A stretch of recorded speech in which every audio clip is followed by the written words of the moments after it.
ప్రపంచాన్ని మార్చింది శాస్త్రవేత్తలు, సైన్స్ అని మనం అనుకుంటే, అందులో the founding fathers of the modern science అంటే ఆధునిక శాస్త్ర విజ్ఞానాన్ని ప్రపంచానికి పరిచయం చేసిన శాస్త్రవేత్తల్లో 70 నుంచి 90% మంది ఈ రాజుని నమ్మిన వాళ్ళే. వాళ్ళలో కొంతమంది పేర్లు చదువుతాను. సర్ ఐజాక్ న్యూటన్ మనకు బాగా తెలుసు. కెప్లర్, గెలీలియో గెలీలీ టెలిస్కోప్ కనిపెట్టారు. కెప్లర్ స్పేస్ కి సంబంధించి బాగా రీసెర్చ్ చేశారు.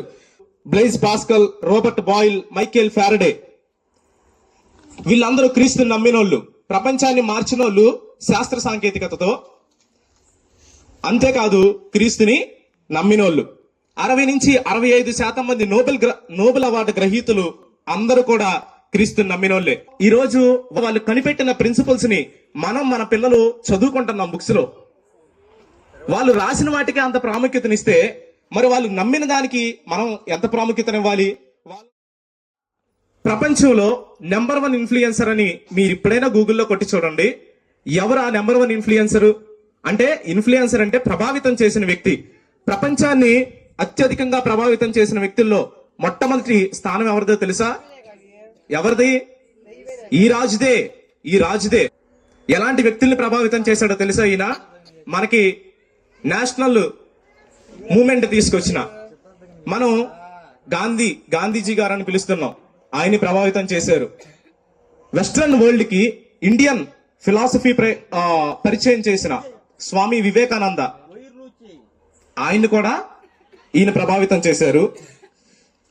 సర్వేపల్లి రాధాకృష్ణన్ మనకందరికి ఈయన బాగా తెలిసిన వ్యక్తి. అంటే నేను కొంతమంది వ్యక్తుల్ని ఈ ముగ్గురినే చెప్పాను. ప్రతి రాజుకి రాజ్యాలు ఉన్నాయి, రాజ్యాంగాలు ఉన్నాయి, రాజుకు లోబడే మనుషులు ఉన్నారు. ఈ రాజుకు కూడా లోబడే మనుషులు ఉన్నారు. ఈ రాజుకు కూడా ఒక రాజ్యం ఉంది. ఈ రాజ్యంలో కూడా జనాలు ఉన్నారు. ఒట్టిగా ఈయన రాజు అని చెప్పట్లేదు. ఎంతమంది జనాలు ఉన్నారు అంటే, ఫర్ ఎగ్జాంపుల్ కొన్ని నంబర్స్ మనం చూడాలి అని అనుకుంటే, ఈ ప్రపంచంలో ప్రస్తుతానికి 800 కోట్ల మంది పైచులకు జనాలు ఉన్నారు. దాంట్లో నుంచి 30% మనం పక్కన పెడితే దాదాపుగా 240 కోట్ల పైచిలుకు జనాలు ఈ రాజుకు లోబడుతున్నారు. అంటే ఈ రాజు ప్రాముఖ్యమా కాదా? ఖచ్చితంగా ప్రాముఖ్యమైన వ్యక్తే.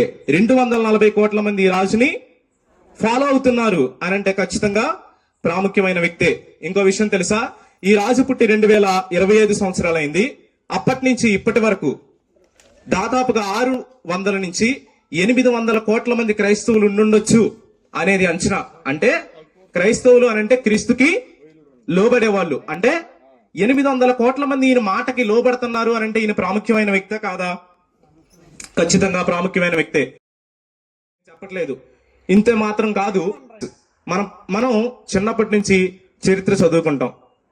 చరిత్ర చదువుకునేటప్పుడు ఇప్పుడు రకరకాలుగా వాడుతున్నప్పటికీ ఎక్కువ శాతం మనం చరిత్రని 2 భాగాలతో విడగొడతాం. ఆ చరిత్రను విడగొట్టాలంటే ఈ రాజు కావాల్సిందే. క్రీస్తు పూర్వం అనాల్సిందే, క్రీస్తు శకం అనాల్సిందే, బిఫోర్ క్రైస్ట్ అనాల్సిందే, ఆఫ్టర్ డెత్ ఆఫ్ క్రైస్ట్. చరిత్రను విడగొట్టడానికి ఈయన ప్రాముఖ్యం. అంటే చరిత్ర మొత్తం ఈయన చుట్టూ తిరుగుతుంది. కాబట్టి ఈయన గురించి తెలుసుకోవాల్సిన ఆవశ్యకత ఎంతైనా ఉంది. ఇన్ని కోట్ల జనాభా, ఇంత గొప్ప ప్రముఖ వ్యక్తులు, వాళ్ళని, శాస్త్రవేత్తల్ని, 100 కోట్ల జనాన్ని ప్రభావితం చేసిన ఆయనలో ఏముంది? ఈ రాజు మనం ఆలోచించడానికి సమయం కేటాయించాల్సిన రాజు. నేను చెప్పేది అది.